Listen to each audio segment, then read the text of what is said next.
Welcome to grip to grasp classes. Students, हमने active voice और passive voice को स्टार्ट किया था। आज हम जिस टेंस से पैसिव वॉइस बनाएंगे वो है फ्यूचर परफेक्ट टेंस।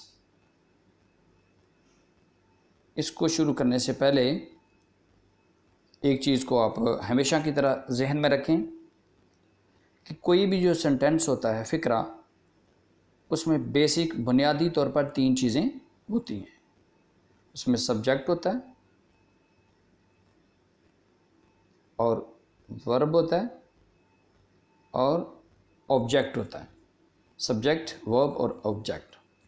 और पैसिव वॉइस बनाने के लिए आपको मालूम है कि हमने पहले भी पढ़ा है कि 5 जो तब्दीलियां वो करते हैं, 5 स्टेप हैं।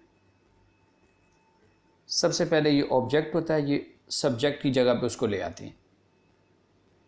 और दूसरे नंबर पर हेल्पिंग वर्ब लगाते हैं, हेल्पिंग वर्ब। अब वो हर टेंस के मुताबिक हेल्पिंग वर्ब होगा। और तीसरे नंबर पर ये जो वर्ब है, वर्ब की थर्ड फॉर्म आएगी। तो तीसरे नंबर पर वर्ब की तीसरी फॉर्म। तो आप यहाँ याद रख सकते हैं कि तीसरे पे क्या चीज़ आएगी, तीसरी फॉर्म। तो तीसरे से तीसरी यूँ आपको ज़हन में आएगा कि तीसरी जगह पे क्या है। और इंग्लिश में अगर आप याद रखना चाहें तो आपको ज़हन में होना चाहिए कि थर्ड नंबर पे क्या आएगा, वर्ब की थर्ड फॉर्म। तो यूँ आप इसको याद कर सकते हैं। और फिर फॉर्म के बाद बाय लगा के, ये चौथे नंबर बाय, और लास्ट में ये जो सब्जेक्ट होता है इसको ऑब्जेक्ट की जगह पे ले आते हैं। तो ये 5 चीज़ें बुनियादी तौर पर करते हैं। अब हम आते हैं एग्जाम्पल्स की तरफ। पहली एग्जाम्पल है, मैं इम्तहान दे चुका हूँगा। ये पास्ट एक्टिव वॉइस टेंस है। I shall have taken the examination. इसमें सब्जेक्ट क्या है, आई, और शैल हैव इसमें हेल्पिंग वर्ब है। तो एक्चुअल सेंटेंस क्या है, सेंटेंस का जो स्ट्रक्चर है वो क्या चीज़ है, इसमें सब्जेक्ट है आई, वर्ब है टेकन, और द एग्जामिनेशन ये है ऑब्जेक्ट। तो हमें सबसे पहले क्या करना है, ऑब्जेक्ट को सब्जेक्ट की जगह पे लेके जाएंगे, यानी कि सबसे पहले ऑब्जेक्ट को लिखेंगे द एग्जामिनेशन। अब आगे विल लगा है। अब सबके साथ आई है, इवन के आई, वी, डू, सबके साथ आप विल लगा सकते हैं। तो फिर हेल्पिंग वर्ब हमने बोला था दूसरे नंबर पे लगाना है। तो इसमें हेल्पिंग वर्ब लगता है will have been. Active voice में था विल है, शैल हैव, विल हैव हो या शैल हैव हो, कोई भी हो। तो पैसिव वॉइस में हैव के बाद बीन का इजाफा कर देते हैं, विल हैव बीन। ये दूसरे नंबर पे ये आ गया। और तीसरे पे क्या करना है कि जो फॉर्म है वर्ब की उसको लगाना है। वो वर्ब की फॉर्म क्या थी, टेकन। तो विल हैव बीन के बाद थर्ड नंबर पे टेकन, और फिर बाय लगा के, और जो सब्जेक्ट है उसको ऑब्जेक्ट की जगह पे ले आते हैं। और सब्जेक्ट चूँकि आई था, अब वो जब ऑब्जेक्ट की जगह बजाएगा तो वो आई से मी बन जाएगा, क्योंकि उसकी वो पोजीशन चेंज होगी। उसका जो हालत है, केस है, वो सब्जेक्टिव केस नहीं रहा, अभी ऑब्जेक्टिव केस बन जाए, मफूली हालत उसकी हो जाएगी। अभी हम नेक्स्ट एग्जाम्पल की तरफ आएँ। किताब मुझसे ख़रीदी जा चुकी होगी। ये पैसिव वॉइस है। अब आपको मालूम है कि अब किसकी बात हो रही है, किताब की। तो द बुक हो गया। तो ख़रीदी जा चुकी होगी, तो सेकंड नंबर पे हमें क्या लगाना है, विल हैव बीन। और वर्ब क्या है, फेल क्या है इसमें, ख़रीदना, तो बॉट। तो किसकी बात है, किससे ख़रीदी जा चुकी होगी, मुझसे, बाय में। जैसे देखो ऊपर था ना, मैं इम्तहान दे चुका हूँ। तो पैसिव वॉइस में क्या है कि मुझसे इम्तहान लिया जा चुका होगा। एक्टिव वॉइस में है मैं इम्तहान दे चुका हूँगा, और पैसिव वॉइस में आ जाएगा मुझसे इम्तहान लिया जा चुका होगा, या इम्तहान मुझसे लिया जा चुका होगा। इसी तरह किताब मुझसे ख़रीदी जा चुकी होगी, तो ये पैसिव वॉइस है। अब बनाने का तरीका, आपको बता दिया, ये उर्दू में टाइप करके भी लिख दिया है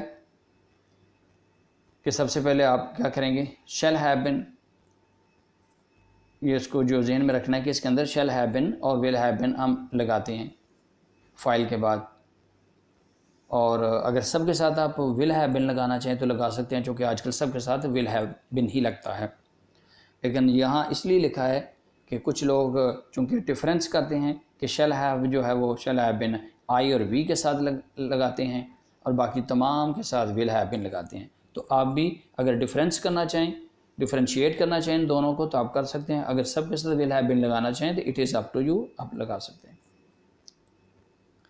और फिर दूसरे नंबर पर अगर नेगेटिव सेंटेंस होगा तो हमने विल हैव बिन, ये जो विल हैव बिन होगा, विल हैव बिन, तो विल के बाद जस्ट नॉट का इजाफा कर देंगे और कोई तब्दीली नहीं करेंगे। और अगर आप इसको सवालिया फ़िक्रा बनाना चाहें, इंट्रोगेटिव सेंटेंस बनाना चाहें, तो यही जो विल है ये सेंटेंस के शुरू में चला जाएगा। यानी सबसे पहले विल चला जाएगा, फिर उसके बाद जो सब्जेक्ट आ जाएगा वो, फिर उसके बाद ये हैव बिन उधर ही रहेगा जो पहले भी दूसरे नंबर पे रहता था, हैव बिन। और थर्ड नंबर पे आपको मालूम है क्या है, वर्ब की थर्ड फॉर्म है, वर्ब की थर्ड फॉर्म। और लास्ट में फिर बाय लगा के तो जिससे काम हुआ हो उसको लगाएंगे। अब नीचे एग्जाम्पल की तरफ आते हैं।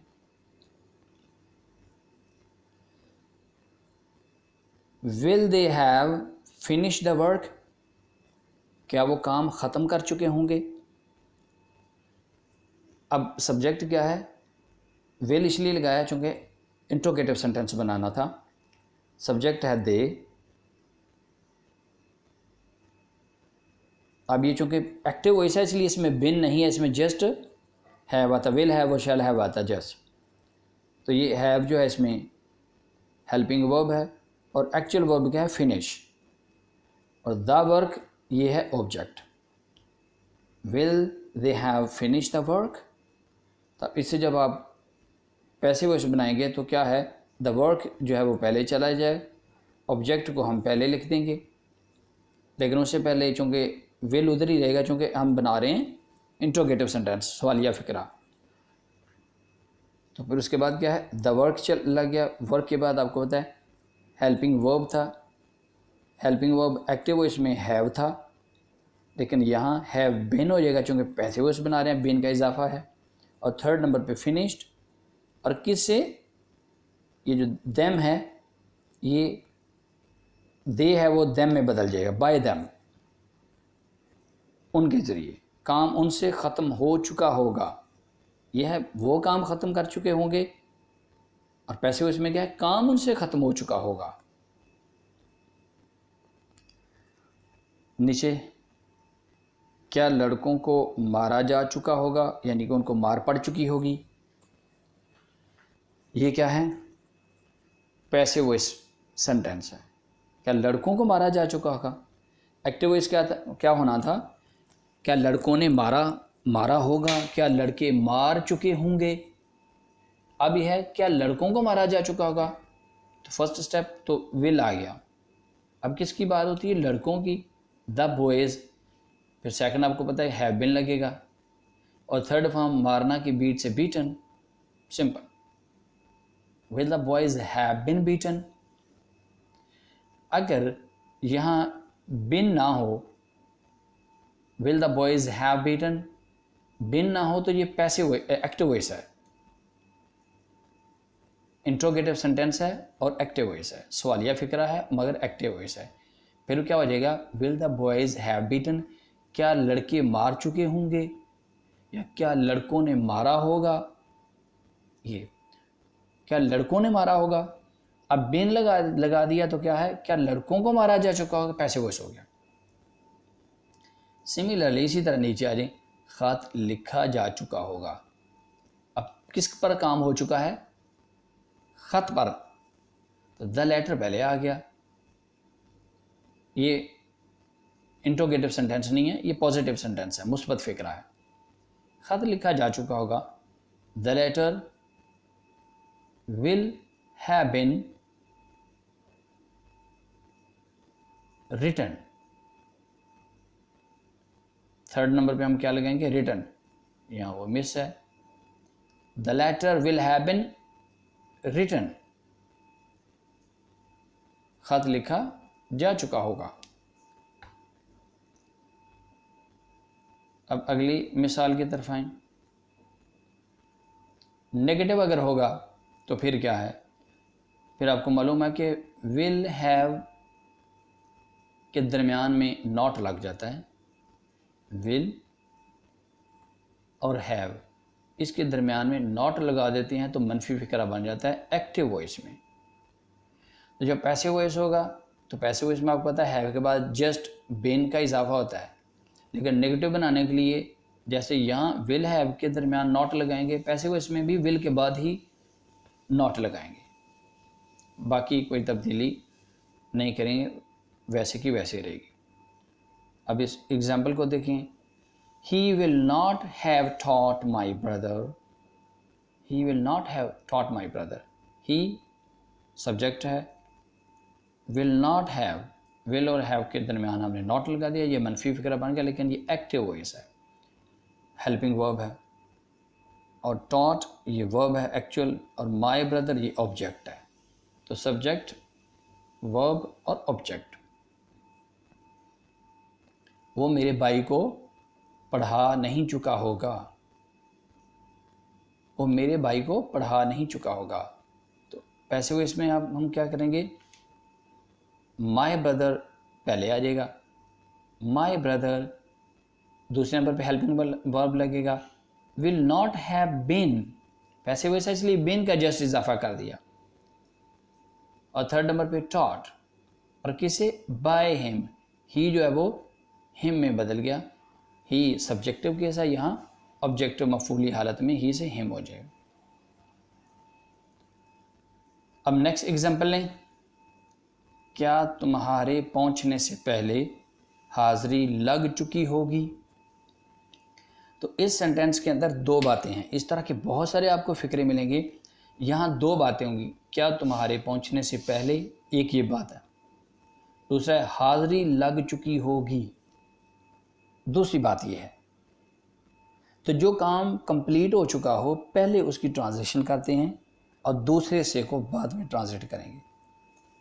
तो क्या तुम्हारे पहुंचने से पहले हाजिरी लग चुकी होगी? तो हाजिरी लग चुकी होगी ये कंप्लीट हो चुका होगा काम, पहले इसको लगाएंगे।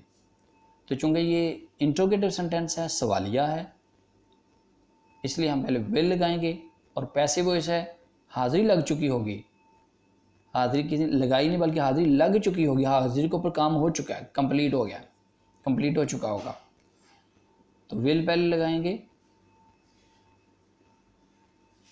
इंट्रोगेटिव सेंटेंस बनाने के लिए।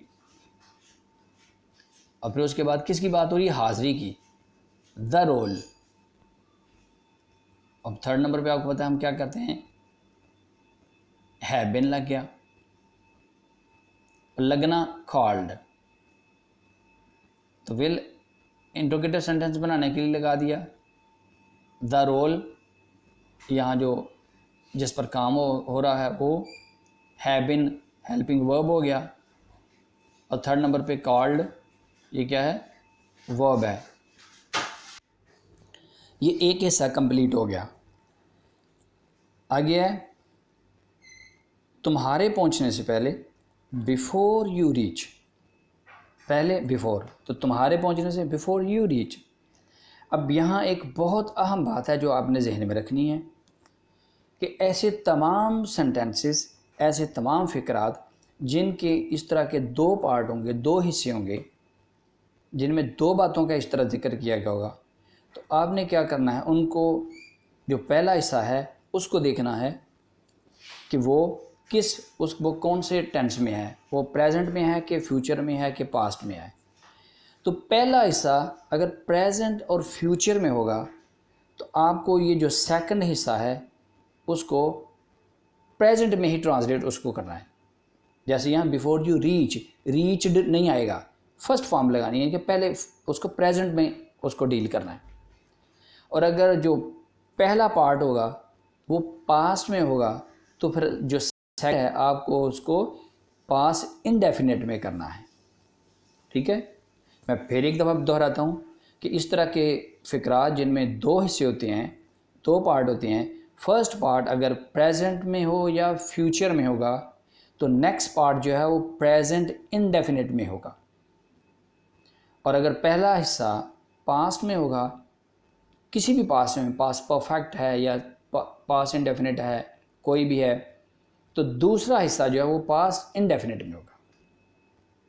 प्रेजेंट और फ्यूचर की सूरत में दूसरा हिस्सा प्रेजेंट इंडेफिनिट में, और पास्ट की सूरत में दूसरा पार्ट जो है पास्ट इंडेफिनिट टेंस में उसको ट्रांसलेट करते हैं।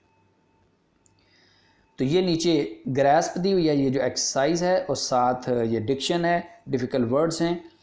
आप इसको जो ग्रास्प है इसको ट्रांसलेट कीजिएगा इंग्लिश में। अगर कहीं आपको दुश्वारी हो तो आप कमेंट्स में पूछ सकते हैं। कोई आपको कोई ज़हन में सवाल हो, कोई कन्फ्यूज़न हो, कोई बात करनी हो, कोई सजेशन देनी हो तो आप कमेंट्स में कर सकते हैं। और आज ये हमारा जो एक्टिव वॉइस पैसिव वॉइस था आज का टेंस वो कंप्लीट हुआ। अब नेक्स्ट हम दूसरे लेसन की तरफ आएंगे। तब तक अपना ख्याल रखिएगा। Take care and good bye.